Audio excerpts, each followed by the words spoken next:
पिता, पुत्र और पवित्र आत्मा के नाम पर आमीन। आप सबों को जय यीशु।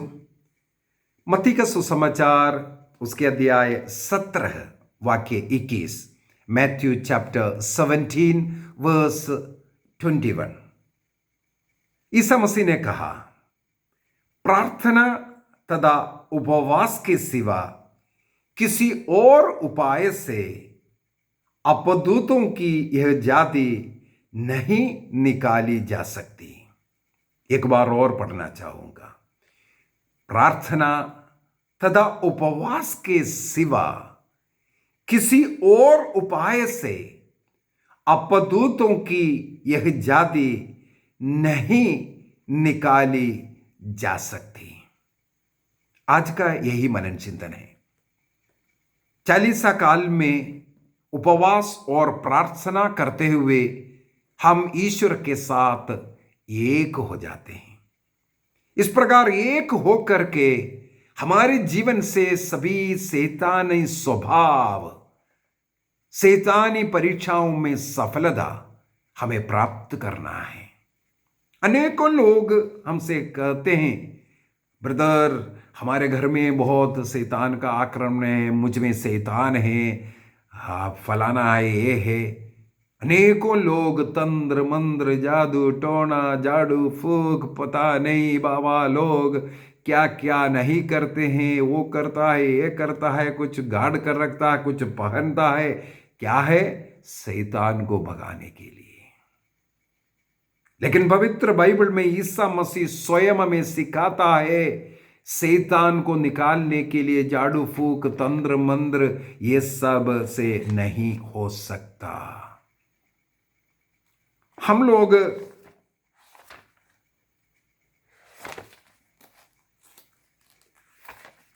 यज़कीएल का ग्रंथ उसके अध्याय 13 को, यज़कीएल अध्याय 13,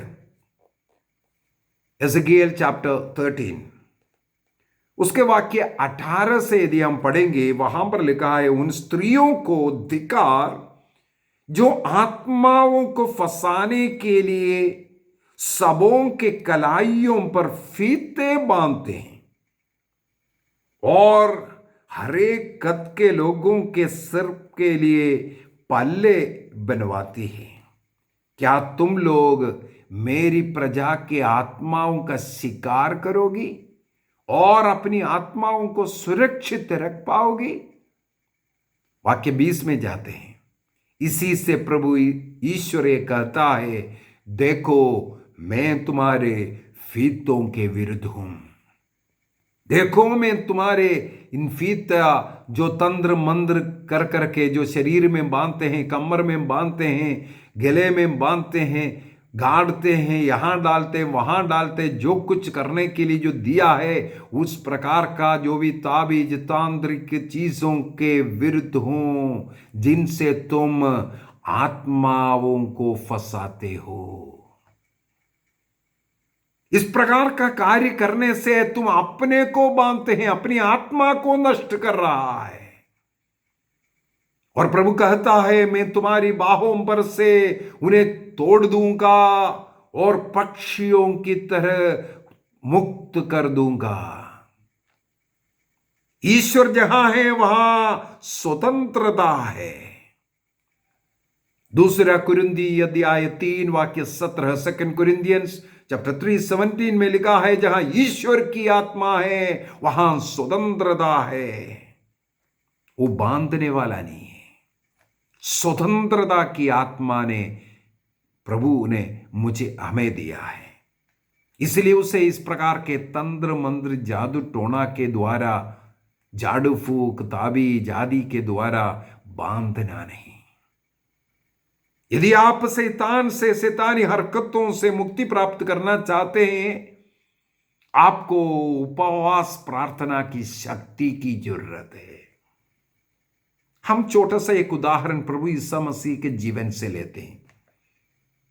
मत्ती के सुसमाचार अध्याय 3 में हम लोग पढ़ते हैं, ईसा मसीह का बपतिस्मा के समय पर स्वर्ग खुल गया और पिता ने कहा, यह मेरा प्रिय पुत्र हूं, इस पर मैं अत्यंत प्रसन्न हूं।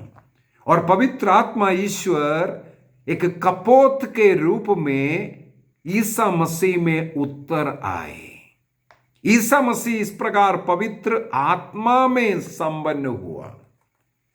हम लोग मत्ती के सुसमाचार अध्याय 4 या लूकस के सुसमाचार अध्याय 4, इन दोनों जगह पर लिखा हुआ मिलेगा। अभी लूकस के सुसमाचार अध्याय 4 में जाते हैं। वाक्य 1, लूक चैप्टर 4:1। ईसा पवित्र आत्मा से परिपूर्ण होकर यरदन तट से लौटे। ईसा मसीह पवित्र आत्मा से परिपूर्ण हुआ बपतिस्मा के समय पर। वो आत्मा अब ईसा मसीह को मरुभूमि लेके जाता है। वहां पर ईसा मसीह 40 दिन और 40 रात उपवास में बैठते हैं। अपना पब्लिक लाइफ शुरू करने के पहले आत्मा उन्हें मरुभूमि लेकर के गया, जहां 40 दिन और रात रह करके उपवास प्रार्थना वो किया। उस उपवास प्रार्थना के समय पर शैतान की परीक्षा से होकर के गया।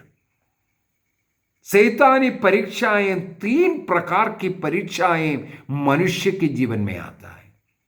यदि हम लोग इस्राएली लोगों की जिंदगी के विषय में हम लोग विशेषकर निर्गमन ग्रंथ को पढ़ेंगे, वहां पर 3 प्रकार की परीक्षाएं वे ईश्वर की किया।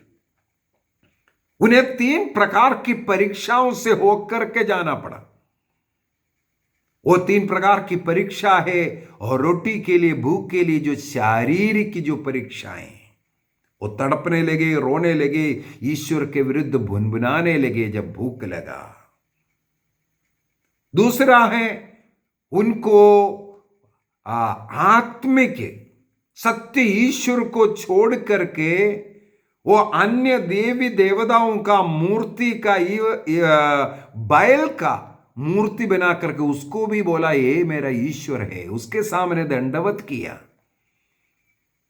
पेड़ों के, नाग के, सांब के, मनुष्य के मूर्तियों की पूजा करना, उसके सामने दंडवत करना।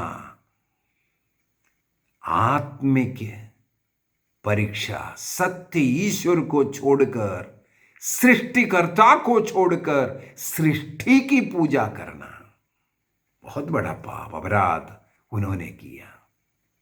इसके बाद उनका मानसिक एक परीक्षा, मन की परीक्षा, सोच विचार, एक दूसरे के प्रति कितना इज्जत से, ईश्वर के प्रति, ईश्वर के वचन के प्रति उनका सोच विचार क्या था, क्या मनोभाव रहा, भ्रातृ प्रेम के प्रति, पड़ोसी प्रेम के प्रति, ईश्वर के प्रति उनका क्या मनोभाव रहा। अर्थात शारीरिक, मानसिक और आत्मिक परीक्षाओं से वे गुजरे। ईश्वर की परीक्षा करता गया। उन पापों को ईसा मसीह ने अपने ऊपर लेना है। इसलिए ईसा मसीह को भी एक मनुष्य बन करके इस प्रकार के 3 परीक्षाओं से गुजरना पड़ा। उन 40 दिन प्रभु ईसा मसीह उपवास प्रार्थना करते हुए शैतान की इस परीक्षा को ईश्वर के वचन रूपी तलवार द्वारा उत्तर देता गया। ईसा मसीह ने उस समय पर हर समय शैतान के सारे परीक्षाओं को ईश्वरीय वचन, बाइबल के वचन बोलते हुए काट दिया। पत्थर से रोटी बनाने के लिए कहा, ईसा मसीह आराम से बना सकता है, लेकिन वो शैतान ने कहा, इसलिए शैतान की नहीं सुना। शैतान चाहता है उपवास ना करे, रोटी का है। अनेकों लोगों का यही तो प्रॉब्लम होता है। भूख लग गया, कहीं खाना देख लिया, खा लिया। उपवास का वो जो नियम था उसको तोड़ देते हैं। परहेज, इन 40 दिन में परहेज करने के विषय में लिखा। लेकिन जहां लड़ाई झगड़ा करना है, गाली देना है, ईर्ष्या करना है, मनमुटाव करना है, नशा करना है, मौका मिल गया सब करते हैं। मटन, ये सब खा करके अपने को ये परहेज रूपी ये जो निर्णय है उसको तोड़ते हैं। शैतानी परीक्षाओं में गिरने वाला मसीह के सामने भी यही तो लाया। भूख लग रहा था, रोटी बना करके खाओ और चैलेंज किया, यदि तुम ईश्वर का पुत्र है तो कर कर दिखाओ। ईसा मसीह ने नहीं किया। शैतान के जो चैलेंज है उसका उत्तर नहीं दिया। शैतान की ओर कान नहीं देना। मसीह ने विधिवरण ग्रंथ अध्याय 8 वाक्य 3 को, अर्थात ईश्वर का वचन, बाइबल का वचन रूपी तलवार उठा करके शैतान को मारा। मनुष्य केवल रोटी से नहीं जीता बल्कि ईश्वर के मुख से गिरने वाला शब्द से। अर्थात उपवास के समय पर तुम्हें रोटी खाना है, वचन रूपी रोटी। ईश्वरीय वचन हमारे अंदर है, हम तुरंत शैतान की ऐसी ऐसी परीक्षाओं को जवाब दे सकता है। पाप करने का अवसर है, नहीं करने का, ये सब हम दे सकता है। मैं शैतान का विरुद्ध लड़ने का तरीके के एक क्लास आगे एक बार और लूंगा, इसलिए उसमें ज्यादा नहीं जा रहा है। तो मसीह का इस प्रकार का 3 परीक्षा, शारीरिक, मानसिक और आत्मिक की परीक्षा। संसार के सब सुंदर सुंदर वस्तुआं, खाना पीना, मौज मस्ती का सब दिखा करके बोला तुम मेरे सामने दंडवत कर लो, ये सब तुम्हें दूंगा। संसार की सृष्टिकर्ता से कहते हैं तुम मेरे सामने दंडवत कर लो और मैं तुम्हें दूंगा। आदम और एवा ने शैतान के सामने दंडवत किया, इसलिए शैतान उसका हकदार बनकर के बैठ गया। आज उस सृष्टिकर्ता से भी यही तो कह रहा है, लेकिन शैतान को ईश्वर हराया, उसकी बात नहीं माना। इस प्रकार हम लोग वाक्य 14 पर लिखा है, लूकस का सुसमाचार अध्याय 4:14, लूक चैप्टर 4:14 में लिखा है, इस प्रकार शारीरिक, मानसिक और आत्मिक परीक्षा से गुजरने के बाद 40 दिन के बाद ईसा मसीह उस मरुभूमि से कैसे लौटा। वाक्य 14 में लिखा है, आत्मा के सामर्थ्य से ये संपन्न होकर ईसा गलीलिया लौटे। आत्मा से संपन्न, आत्मा था, आत्मा में भर करके आत्मिक व्यक्ति बनकर के ही मरुभूमि में परीक्षा में पढ़ने के लिए है। हम हर एक व्यक्ति पवित्र आत्मा से भरा हुआ व्यक्ति है। हमारे सामने भी इस प्रकार का परीक्षाएं आएगा, पाप करने का, व्यभिचार करने का, चोरी करने का, 420 करने का, झूठ बोलने का, गाली देने का, गंदी बातों को देखने, सुनने, बोलने का अवसर हमारे पास बार बार आएगा। क्या हम उसमें गिरेगा या उस आत्मिक शक्ति से हम उस पाप से दूर भागेगा? हम लोग प्रवक्ता ग्रंथ अध्याय 21 वाक्य 3 और 4 में पढ़ते हैं, सांब के सामने की तरह तुम पाप से दूर भागो। सांब के सामने की तरह भागना है। यदि कोई नाग को देखकर उसके पास कोई नहीं जाएगा, उससे दूर भागते हैं, उसी प्रकार तुम पाप से दूर भागो करके लिखा है। यदि तुम उसके पास आओगे, वो तुम्हें डसेगा, तुम्हें काटेगा और तुम्हारी आत्मा को नष्ट कर देगा। यदि हम पाप के पास जाएगा, पाप के अवसर जहां है वहां जाएगा, जहां नशा करने का जगह है, जहां गालियां देने का जगह है, जहां गंदी बातें बोलने का जगह है, जहां गंदी बात बोल रहा है या ऐसे अवसर पर जाकर के देख रहा है, सुन रहा है, कान दे रहा है, यहां पर बाइबल में लिखा हुआ है इसके द्वारा तुम तुम्हारे आत्मा को नष्ट कर देगा। जिस प्रकार सांप काटने से एक व्यक्ति मर करके गिरेगा, उसका शरीर नष्ट नहीं होता, क्योंकि वहां पर लिखा है उसका दांत सिंह की दांत के समान है। उसकी दांत सिंह की दांत के समान है। किसकी दांत? सांप की दांत नहीं, बल्कि पाप का दांत सिंह की दांत के समान है। सांप काटेगा मर करके व्यक्ति गिरता है, लेकिन पाप में जो व्यक्ति पड़ता है वो सिंह की दांत में पड़ता है। इसलिए लिखा है तुम्हारी आत्मा का विनाश होता है उसके द्वारा।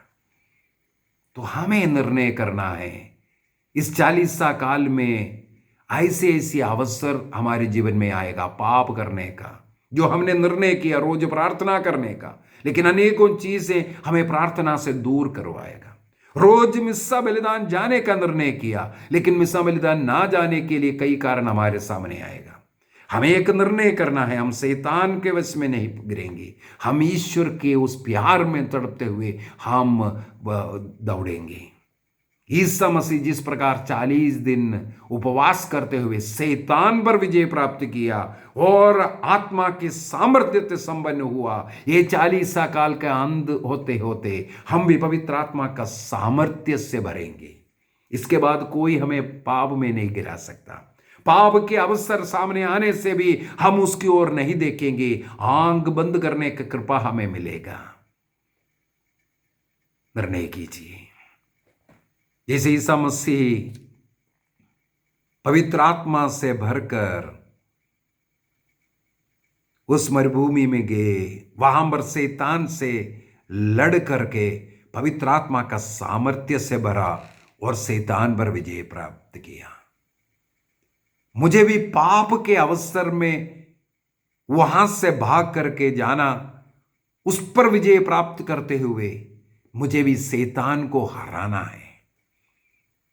जब आपको गुस्सा करने का अवसर मिला, गुस्सा नहीं किया, आपने शैतान को हराया। आपको चोरी करने का एक अवसर मिला था, लेकिन आपने चोरी नहीं किया, ईमानदार बने रहे, आपने शैतान को हराया। आपको व्यभिचार करने का या अन्य ऐसा पाप करने का मौका मिल रहा है, आप उसमें नहीं गिरा, आपने शैतान को अपने पैरों तले रौंदा है। इस प्रकार शैतान विजय प्राप्त करते करते आप पवित्र आत्मा के सामर्थ्य से भरता है। निर्णय कीजिए, इस 40 काल हमारा ट्रेनिंग पीरियड रहेगा, शैतान को पैरों तले रौंदने का ट्रेनिंग। आइए हम अपनी आंखों को बंद करें, एक निर्णय करें, इस प्रकार के किसी भी पाप में नहीं गिरूंगा। जो निर्णय किया है प्रार्थना भक्ति का, ईश्वर से जुड़ने का और उपवास और प्रार्थना करने का, इसके द्वारा मैं शैतान पर विजय प्राप्त करूंगा। पिता, पुत्र और पवित्र आत्मा के नाम पर आमीन। आप सबों को जय यीशु।